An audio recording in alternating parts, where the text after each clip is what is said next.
Yo, what's good, people? Hope y'all are well. Welcome to 2023. Happy New Year to everybody out there, especially those who came in early.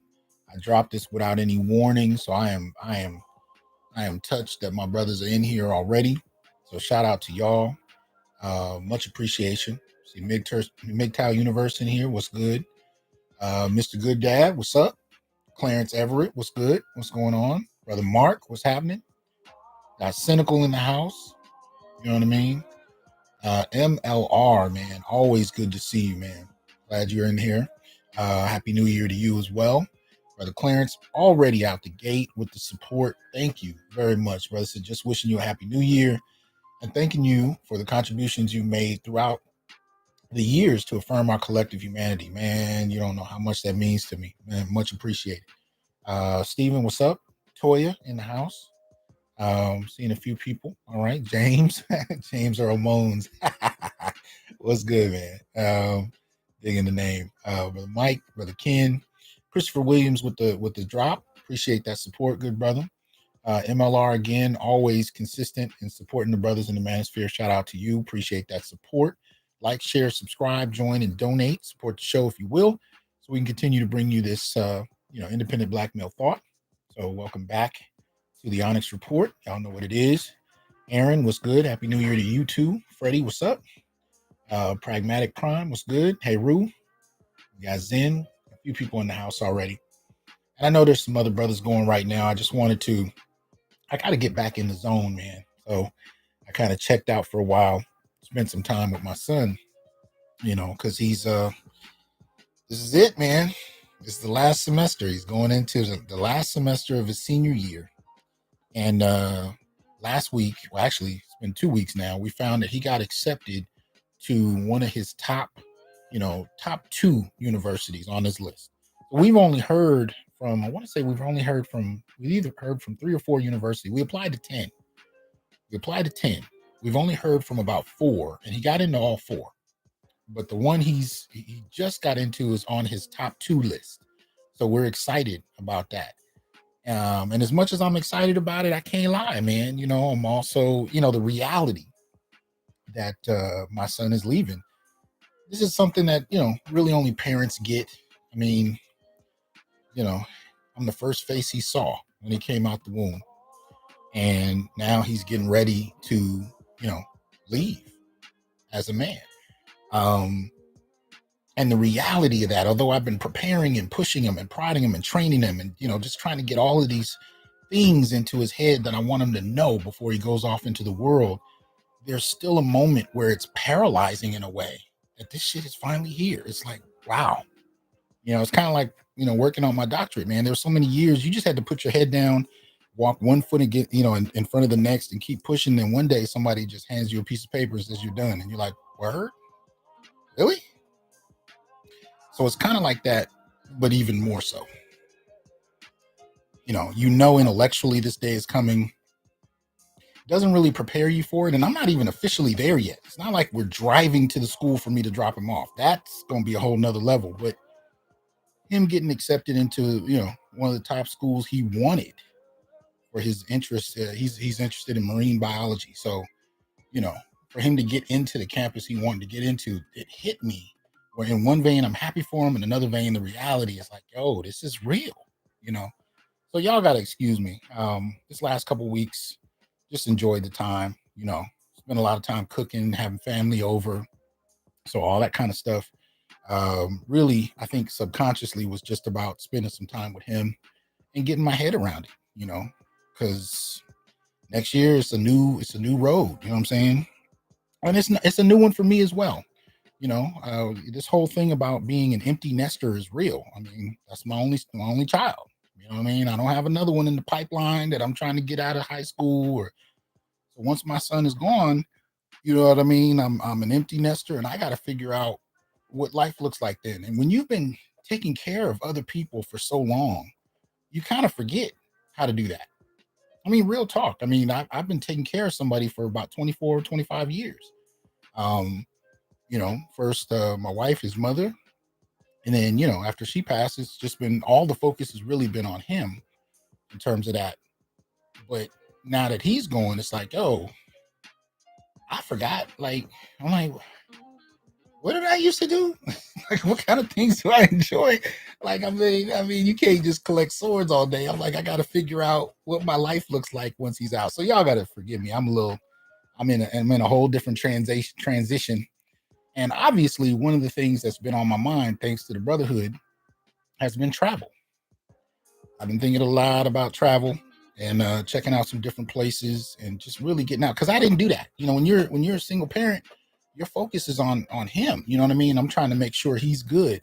And I will say, one of the things I found when I would go to conferences, I'd have him with my mother, and she started telling me probably about a decade ago. She's like, you do know he freaks out when you leave. I was like, what you talking about? She said, well, after your dad's passed, you're all he's got. So if something happens to you, he's very concerned. It never dawned on me that was the case. So once she shared that, I got real concerned about how long I would travel, how long I'd be gone, those kind of things. But now that he's on his own 2 feet as a young man going out into the world, I decided to give myself permission to actually just return to what it means to be, a single man enjoying life. But the thing is, that's a discovery. That's a process. It's not something I really had even thought about until very recently. So that said, I'm looking to a lot of y'all to see what kind of things y'all got into. So hopefully I can cut my learning curve and, see what's out there. So I appreciate your patience and all of that. So I'm looking at a few people in here. Shout out to Plain Eddie for the support. You know what I'm saying? Daphne, What's up, Ryan, Mike? A number of people in the house. Aaron, what's good? Let me skip down here. Just get ready. So again, like, share, subscribe, join, and donate. Support the channel if you will. You know how to do it. You got the PayPal, you got the Venmo, you got the Cash App. You of course got the YouTube option where you can drop something right there in the chat. And you can go to Patreon to support the show. You can support the Institute for Black Male Studies. You can also pick up some apparel there, Institute for Black Male Studies.com, or you could, of course, support the Onyx Report Network as well. But let's get into this. So I've been thinking about travel, and that's obviously been a huge issue in this space in the last few months because brothers have come out and been very vocal about their interest in traveling, most particularly to find women that come from a different culture, most particularly a culture that has an appreciation for masculinity rather than a hostility for it. And this has been something that, believe it or not, Black men have actually been concerned about, for decades, really. I can point to you some older brothers in their 60s through their 80s that, eventually reached the point where they found travel to be the method they needed to use to find what they were looking for. And many of them did. And were quite successful in doing so. This is long before, not only was it a hashtag, long before there was such a thing as a hashtag. They've been doing this for a while, but it's now reached a bubbling over point where it's actually something to talk about. But we've seen a blowback, right? We've seen a blowback with women in particular who've been very upset about this. So I was sent an article. And the article, in many ways, attempts to respond and reframe the pushback that Black men have been getting in terms of this whole issue, right? So let's take a look. So this is a piece you can find on worldpassportbros.com, right? And it's written by a brother named Raheru Nu Nefer. And so as you can see the title there, How American Women Started the Passport Movement. How American women started the passport movement. What's up, Douglas? Good to see you in here, man. Yeah, I saw you drop that. I started the show when you did, so I'm gonna check it out when he's done. When I'm done with this, y'all know Douglas Jefferson. I would say the self-defense guru that I go to is gonna add something to the Black male political agenda. So shout out to him for being willing to do that. What's up, Roaring Sun? Good to see you. What's up, Aaron? Right? Appreciate that support, Aaron. Says congratulations to you and your son. Hey, man, much appreciated. So let's check into this. I'm gonna read a little bit of this, and I'm curious to get some of your responses. And I will also put the link for the article in the chat so you guys can delve into it yourselves. I will also have it in the description box afterwards.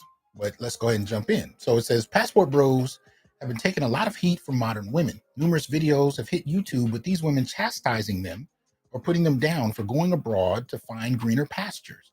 But one must not forget that although the Passport Bros movement is fairly new, it was conceptualized and initiated by the very same women who criticize it. And that's one of the differences I want to point out. I've known individual Black men who've come to this decision that travel is the best way for them to find what they're looking for. But it was never kind of a collective. It was never put out as a collective. So I want to be clear about that. Shout out to Wrench Turner. What's good, man? Appreciate that support.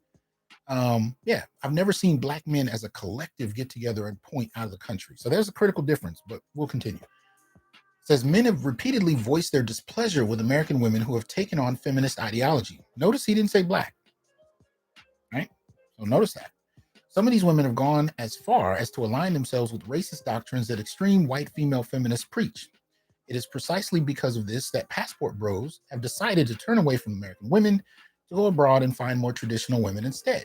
Yet, instead of listening to the grievances of these men who want only simple things like respect, love, and support, women simply refuse to change and in many cases double down on their inappropriate behavior. And this goes back to something BGS and I have been talking about for years in terms of a redress of grievances, right? I think we're past that point, but up to about 5 years ago, Black men were saying, look, we needed to be heard. There were things we wanted to put on the table. And this is why much of my focus over the years has been about creating the vocabulary so Black men can pick and choose the terms that best articulate what they're feeling, thinking, concerned about, so on and so forth. And that was the goal for me, was to really just help brothers articulate, whether I liked what they had to say or not, whether I agreed, whether it fit my situation or not. I tried to create terms that helped individually and collectively, but for the most part, it was focused and fixated on Black men's experiences. So the redress of grievances, we can say it took place, but we didn't really get the response that many brothers were hoping for. They were hoping to be heard. And I think it culminated with Kevin Samuels. But when it culminated with Kevin Samuels, instead of really being heard, what you got more than anything was vitriol, more so than being heard. And this was evidenced by them dancing on his grave, much like we're still seeing. I mean, I've seen her kind of return to dancing on his grave at the arrest of Andrew Tate. So I'm seeing these kinds of posts on social media celebrating when men like Sinful to P passed away, rest in peace. Kevin Samuels, a number of other brothers who passed or had difficulty. This is being celebrated, and it's kind of been expressed as a celebration of men going through problems or experiencing the worst. So we're seeing more of that. So we can say that the redress and grievances brothers have been articulating. I wouldn't say it's been received well. So this continues. However, these women adorn themselves with fake eyelashes, weaves, fake nails, and a nasty attitude. They are also overweight or obese and have multiple babies by different men. Despite all this, they expect men to treat them like queens while being berated. The question then becomes, why would men stay and subject themselves to this? Luckily, no matter what shaming tactics these women use, the passport bro movement grows and men travel to foreign countries looking for a better quality of woman. Now, here's where the irony comes into play. Now, real quick, shout out to Saray Rogers. Appreciate that support. Says Black women have to understand that feminism is relative to where you are at and where you come from. Trust me, I am in a relationship with a radical. Uh-oh. Okay. Let's see. So it continues. These very same women who criticize the passport bros are the ones who started the passport movement in the first place. One need only look at the work of Terry McMillan. In her first book, How Stella Got Her Groove Back, I don't know if that's her first book, but published in 1996, she writes about a woman who has gone through a bad breakup. To heal from the ensuing emotional breakdown, she decides to take a trip abroad with her girlfriends, where she meets a young man from the islands, thus essentially getting her groove back. The book was so popular, they made it into a movie in 1998. Now, keep in mind that although the book is a work of fiction, it is based on real events in which women travel abroad to seek sexual adventures with handsome island men. During the period when women began to do this, when women began doing this, men stayed silent and never criticized the author or women who chose to go abroad. Now, this is real. So we know the book itself had much to do with Terry McMillan's actual life, where she met a young man in the Caribbean, brought him back home, and she kind of lauded this on the talk show circuit as an avenue for particularly American Black women to find alternatives to the men they were so disappointed with. And I remember that time period well. It was celebrated. It was seen as, revolutionary of sorts, because this was also an older one. There was an age component to this too, right? There's an age component to this too. This was this middle-aged Black women and above going elsewhere to find young, virile, handsome men. But what the author says here is very true. Men, for the most part, didn't have any kind of collective response. And this is key. Black men did not respond with vitriol. They didn't organize. And I'm not saying they should or they shouldn't. I'm just saying they didn't. They didn't organize. They didn't respond. They didn't attack Black women. They didn't do any of that. For the most part, they just watched and listened. Now, what it turned out to be in Terry McMillan's case was the man she brought back happened to be gay. And that ended up being a huge issue. They separated. They did all kinds of interviews on the talk show circuit. She was, visibly pissed off because it was embarrassing. It was internationally embarrassing. But I would say the other reason it was internationally embarrassing for her was not because she went through this, where she found a man who happened to be gay. It was embarrassing because she presented this as a solution to Black women's dating frustrations. So we're not going to pay attention to incarceration rates. We're not going to pay attention to unemployment, homelessness rates. We're not going to look at anything systemic that Black men grapple with. We're just going to focus on what dating options Black women didn't have. And so the solution, as presented by McMillan, was to travel.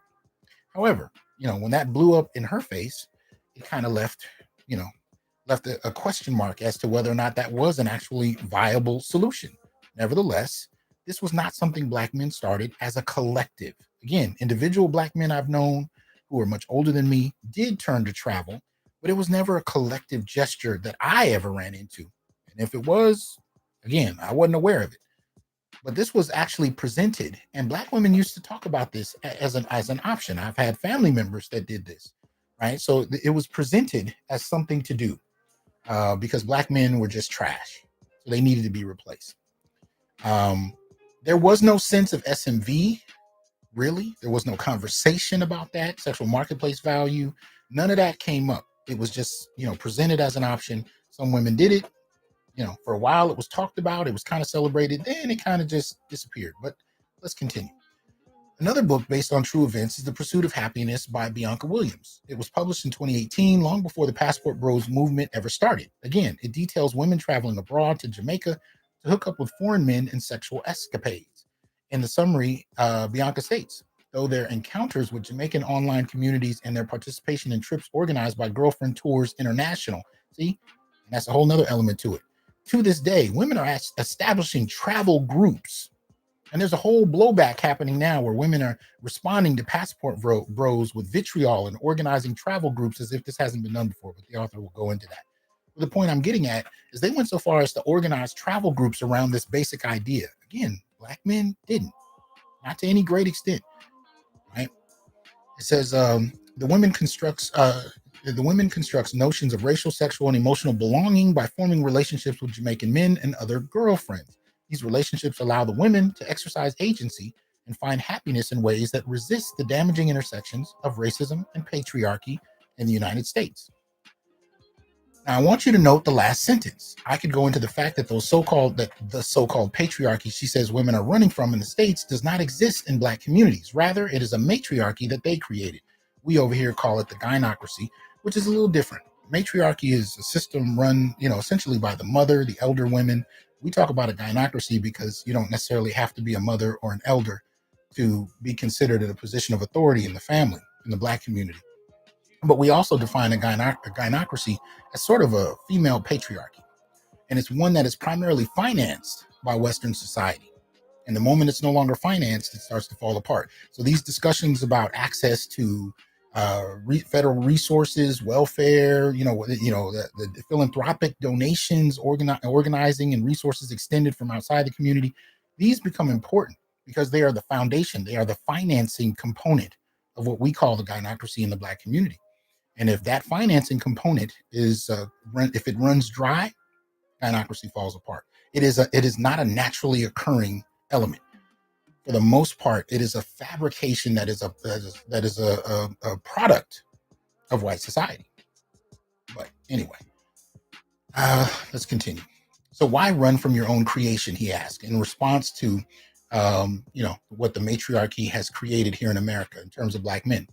But that is an argument for another day. Point here is that she states women look for relationships with Jamaican men to exercise agency and find happiness. And that's interesting because I did a show last year where I pointed out, based on scholarship on Jamaican society, Jamaica was manufactured into a matriarchy or a gynarchy, much the way Black America has been. Maybe in certain circumstances, a little more brazenly, in fact. But anyway, I digress. It is interesting how this statement can be transposed onto Passport Bros. Additionally, as her book documents, these women have already been involved in traveling abroad to find better men. Yet when the Passport Bros, whose mission is similar, exercise their agency by leaving the States for better women in foreign lands, these women began to chastise them for doing so. Same women who many years earlier began their own movement with a similar objective, nothing other than hypocrisy. It would seem that they don't want men to be happy. They also refuse to listen to the legitimate concerns of these men and make the necessary changes in their behavior to keep them from leaving. Also note that when these women began their excursions, there was not one peep out of American men, even though these books were highly critical and slanderous of us. Lastly, I want to talk about a book that goes way back, tracing women's relationships with foreign men back to slavery. Daughters of the Trade by Pernell Ibsen traces the relationship between enslaved Black women and their oppressors. The book's summary states, in Daughters of the Trade, Pernell Ibsen follows 5 generations of marriages between African women and Danish men, revealing how interracial marriage created a Euro-African hybrid culture specifically adapted to the Atlantic slave trade. Although international marriage was prohibited in European colonies throughout the Atlantic world, in Gold Coast slave trading towns, it became a recognized and respected custom. Now, this is interesting. Not just the historicity behind interracial relationships. I mean, we could talk about loving, here in the United States. This is not something that was initiated by black men. This is something you saw more with black women because white men had the authority to do it. Even when white women sexually threatened and forced black men into sex during slavery, much of which was done by proxy violence, the threat of proxy violence. In other words, if you didn't provide her sexual service, she claimed that you raped her, which usually meant that you would be lynched as a black man. Right? This was how white women raped black men during slavery. It wasn't through her own individual physical assault against him. It was the threat of proxy violence if he didn't conform to her sexual desires. Didn't matter if he was married, didn't matter if he wanted to or not, didn't even matter if he was straight or gay. It simply meant that she wanted it, he had to provide it. And this has often been objectified in a way to suggest that all men enjoyed it simply because we like putting our penises in a wet hole. This kind of deflective, dehumanizing kind of take on black men has been fairly common in how, the history of black men, particularly in the West, has been dealt with. When we talk about slavery, if you say sexual violation in slavery, most people will think about women. We don't associate that with black men because if they're raped by white men, we don't really talk about it much. If they're raped by white women, we assume they enjoyed it. So there's no critical reflection on black men's vulnerability during slavery or beyond. When you talk about interracial relationships, there was a period of time, really in the mid 20th centuries, up through the mid 20th centuries, where that wasn't even something black men thought about in any serious way, because it usually meant that you could still be lynched. Except now, instead of a racist mob, well, you still had racist mobs sometimes, you could be lynched by a police officer that didn't like you. Hell, I remember in high school, I was riding in a car with a white girl. Right? She dropped me off at my high school at lunch. A certain police officer pulled her over and chastised her about being in a car with me. And then 2 weeks after that, I started to notice that I was getting pulled, just walking to school, pulled over and thrown onto the top of police cars. And it happened several times for the next year. I didn't know where it was coming from. The biggest was when 5 cars pulled up on me, police cars drew down on me right across the street from my high school. I'm just walking to school one morning, threw me over the hood, and locked and threw me in the back seat, arguing that I looked like someone that knocked over I think it was a Domino's pizza 2 cities over 2 weeks prior. I'm 15 years old. I don't have a car. I didn't even have a bike. I was walking to school, right?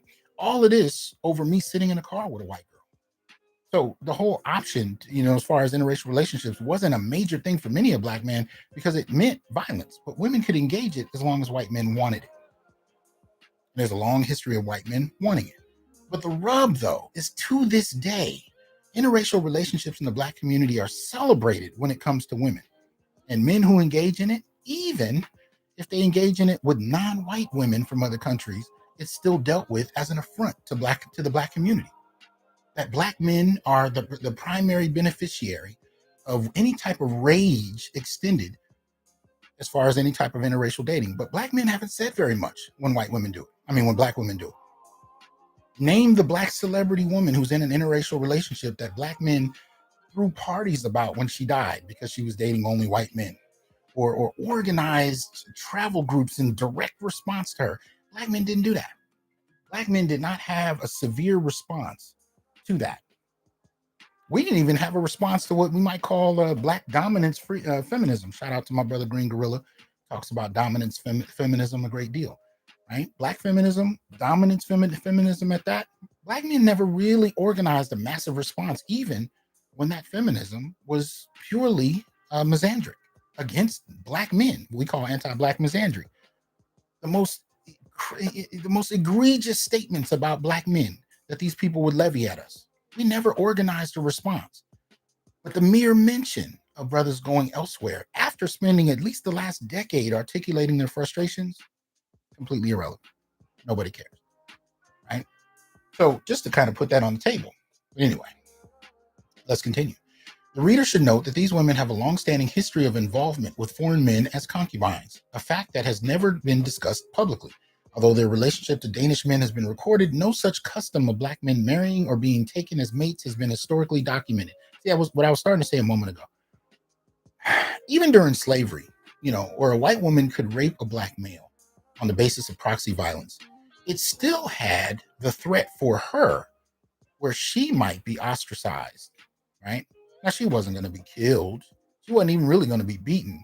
She might just embarrass her family, be moved to another location, that kind of thing.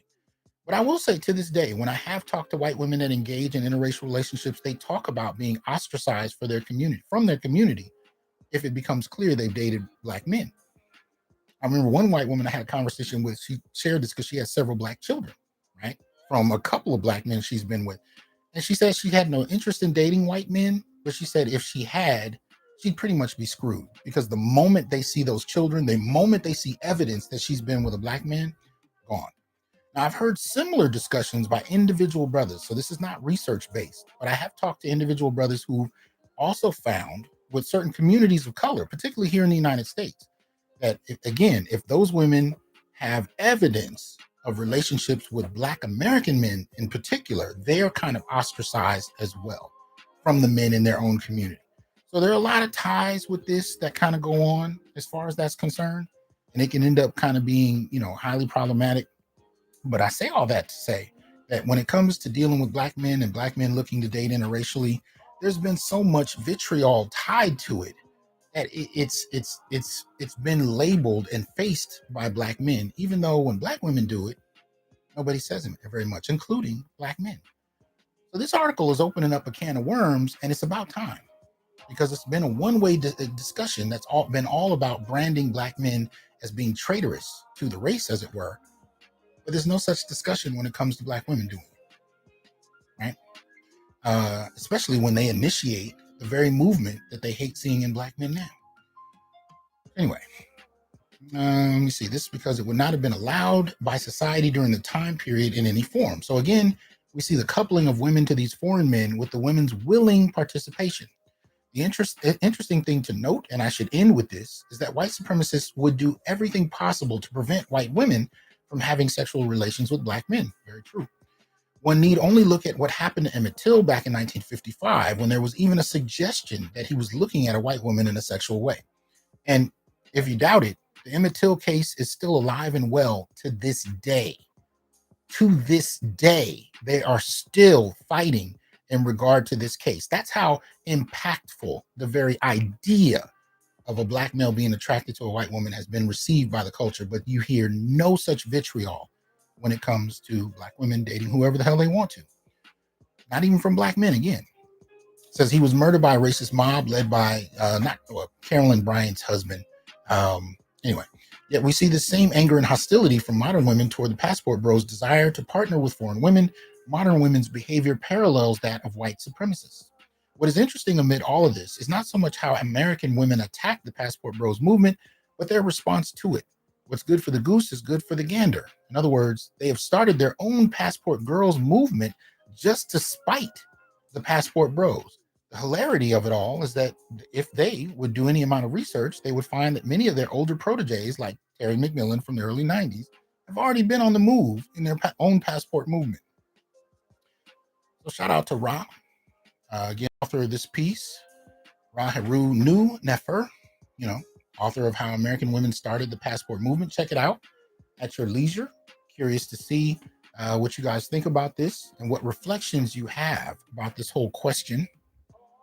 Because I think it's overdue that black men actually pointed out. And I think putting it in context over the last 40 to 50 years is incredibly important. Incredibly important. Because I remember this time period where brothers were watching, the film, reading the book. They were listening to the vitriol coming from women to black men in popular culture, talk shows, and there was a whole circuit of them. And because this was pre-internet, pre-social media, we had no forum of any significance to speak back to, right? We didn't organize as any organization to respond to this. We just took it. So it's interesting to see the lack of willingness to engage black men where they are. Yeah. So, as I said, I just want to see what you guys have to say about this. What are your thoughts? And especially if those of you who remember this kind of time period, what your experiences may have been. Now, we've had little bits and pieces of response. I think Adrian in the chat dropped it well. He talked about Eddie Murphy and his joke about Dexter, right, in Jamaica. That was key because this is a time period where our frustrations had to come through individual celebrities. Eddie Murphy, Richard Pryor. I mean, the comedians were a good base for that. And then you had the rappers. So the comedians and the rappers were kind of used as filters to drop thoughts about the black male experience and how we interpreted certain things. But we always had to filter it through those celebrities. So if they didn't say it, we didn't really have a voice for it. That is until this last period of time, this last 10 or so years, you've seen more black men start to respond. And people are not handling it well. But my issue is that the conversation is not being engaged in good faith. It's not being engaged in good faith. When black men drop their concerns, most of the time, at least online, they were talking to each other.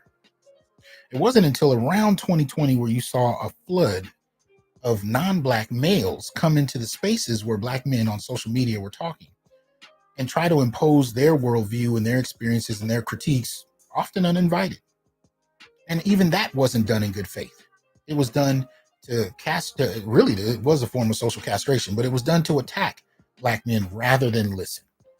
And the select few that did listen, actually, I applaud them. But for the most part, that wasn't the standing in the culture, if you will. Shout out to Indigo. What's good? It says rules for thee and not for me. Real talk. Real talk. That's precisely how it was and how it has been playing out. So that said, this is just going to be a short hit. I want to get your impressions and what your thoughts are, what your experiences have been in regard to this. If you've engaged in interracial relationships, what are the kind of experiences you had? How were you talked to? How were you thought about, even within your own families? Even within your own families, right? Did you ever have situations where, say, one of the women in your family came home with a non-black male versus one of the men? What was the treatment? Was there a difference? I'm curious to know. But I think this piece is an interesting part of the conversation, and I think it needs to be here. I put it to you this way: this type of discourse going on that Raharu drops on this piece there needs to be more of it. There needs to be more of it, and I want to see the professionalization of it. I want to see this organized and talked about in more critical spaces. But I do applaud worldpassportbros.com for being a willing place to post some of these questions. We need independent spaces to do this. This is why I have my own blog. And this is why I place the Black Male Political Agenda on my own blog. Because if I had to wait for some established publishing company to do so, it still wouldn't be. We have to have our own spaces to actually initiate the conversations we want to have. And I could care less if people like it. My whole approach has not been about telling black men what to think or what to say. It's not been what it's about. It's about helping black men be able to articulate whatever they want to say, whether I like it or not. It ain't about me. It's about what kinds of conversations we have not been having that we need to. Because it's my theory that brothers actually are the gateway to whatever solutions we're talking about. And if we're done talking about solutions, then fine. Then black men should be able to do what they want to do, and they should be able to have the space and the language to articulate to one another what it is. Because even amongst black men, there's a lot of debate, from a lot of different ideologies we've internalized over the last few generations. I don't care if you're talking about, the nationalists, black nationalists, Pan-Africanists. I don't care if you're talking about black Marxists. I don't care. Black capitalists, black conservatism, Christian, Muslim. There have been so many different ideologies and practices, and each of those covers an array of subject matter, ranging from everything from politics to spirituality to religion to family formation, you name it. And those conversations have to be had, and I particularly support them being had amongst black men. Now, the only thing I would add to that is we actually have to be able to do so with some kind of sense of, man, I won't even call it solidarity. Hell, I won't even call it brotherhood. Can we talk to each other as grown men in a manner that reflects that we at least acknowledge each other's humanity?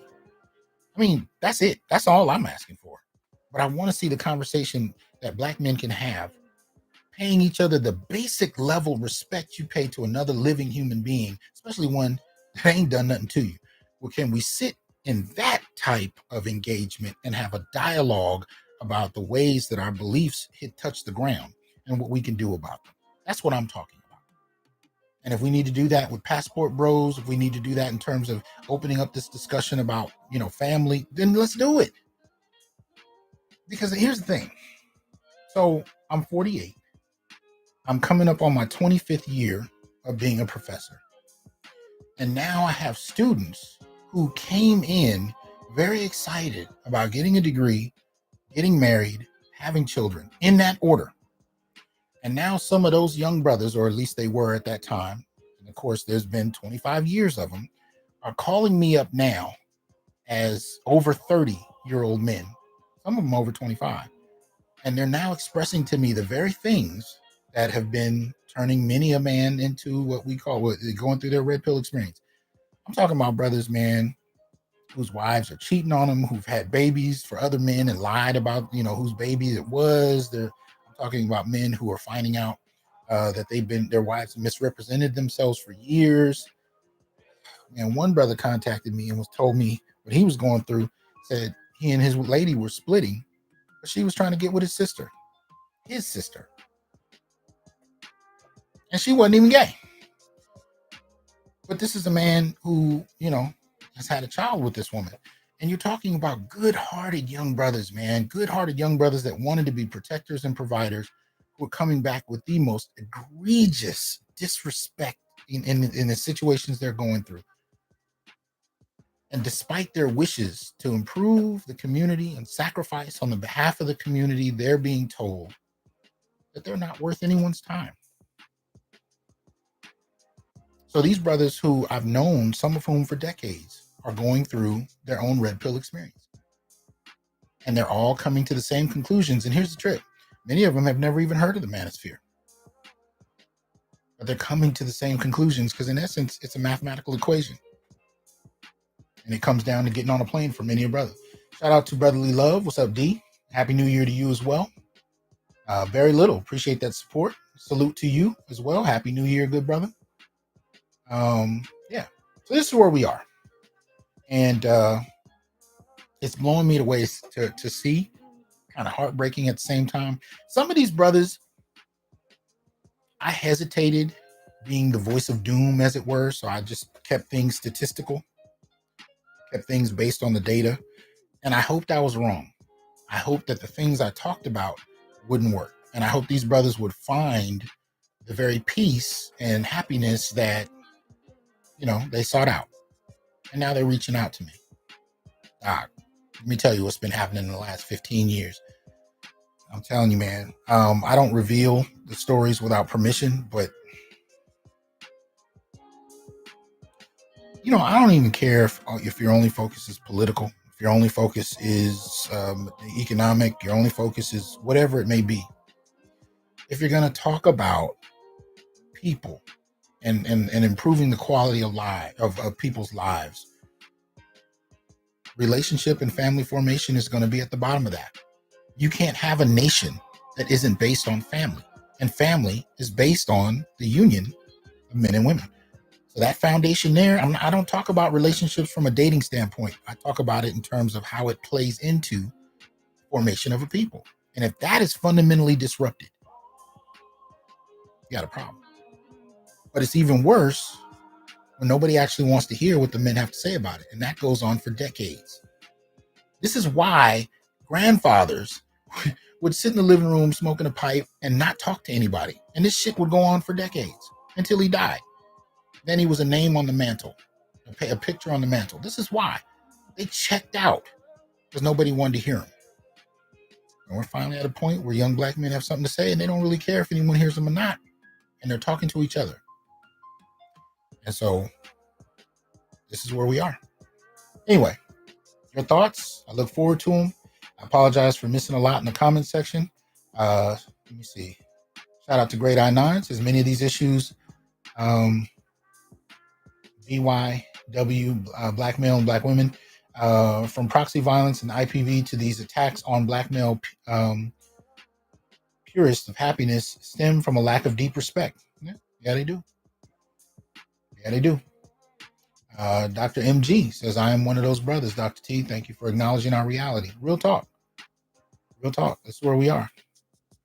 So again, share your stories in the comments. Give me your thoughts and check out and support this particular piece on worldpassportbros.com. And if you have something to write, you have something to say, go ahead and publish it.